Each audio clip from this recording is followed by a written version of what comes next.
Hey, it's John, and it's time again for my market update, my real estate market update for Austin. And so we'll be discussing some of the elements that are on the statistics infographic that I posted, I think it was yesterday. And so there's some medium news, right, kind of stuck in the middle, a little bit of good news, and a little bit of bad news. So we're kind of in the middle of a flux here in the middle of the market. I did take a look yesterday at what the National Realtors Association talked about in reference to the direction moving forward. They see that the whole nation as being an upward direction for the end of the year. And so I definitely believe that that's where we're headed here in Austin too. But at this point in time, we are dealing with a couple of things that are a little flat. One of them being the median sales price. If you want to look on my page and toggle down just a little bit in my feed, you'll see that the May statistics are out for 2020.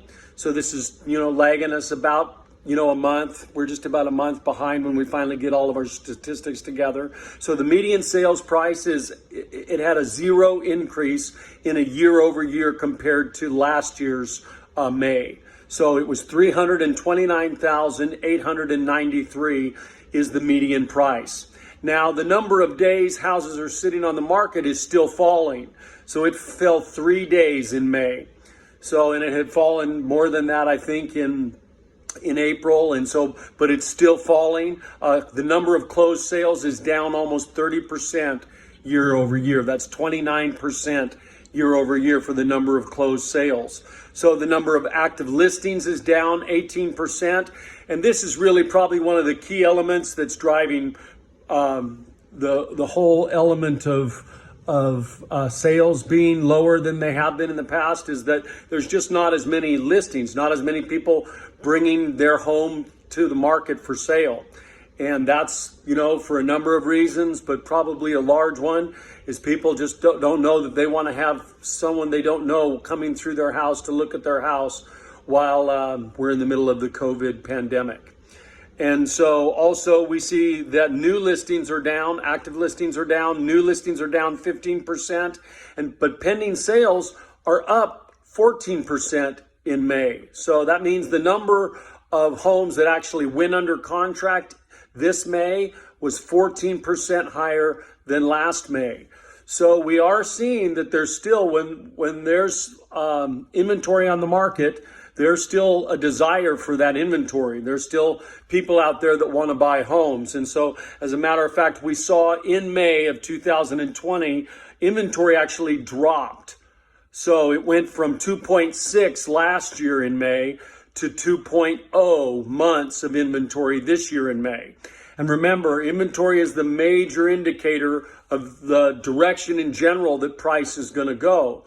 And so if there's not enough inventory, then prices are generally going to continue to move in an upward direction. And so since inventory is still trending downward, that we're looking at a very good likelihood that prices are going to continue to trend in an upward position. Now, it is interesting that the May statistics for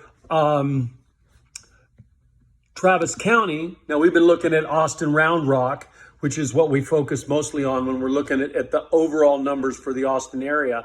But if we toggle down to Travis County, what we're seeing is that the median price rose in May. It rose 4%.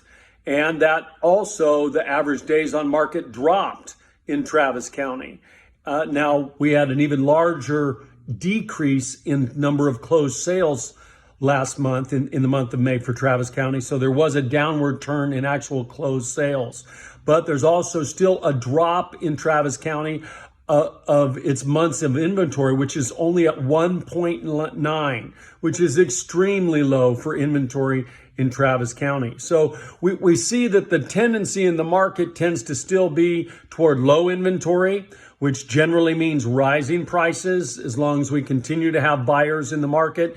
We do have buyers in the market. Probably one of the biggest things that happened in the market over the last 30 days was the confirmation that Tesla is buying a large parcel of land, as long as they can get all of their promised incentives from the government to build one of their gigafactories right here in Austin. Matter of fact, it's just east of Austin, just on the other side of 130. So you could look at one of the articles I posted a little earlier, maybe 4 or 5 days ago, on Tesla and their future purchase and building of the Gigafactory. So it does look like things are going to continue to trend up, both nationally and here in Austin. So if you have questions, go ahead and put them in the comments below. I'd love to hear your questions and do my best to answer them. And if you have any questions you want to talk to me personally, just reach out to me. You can click my telephone number or just send me a message, and I'd love to chat with you and answer any of your questions. So thanks again, and hope you're having a wonderful day.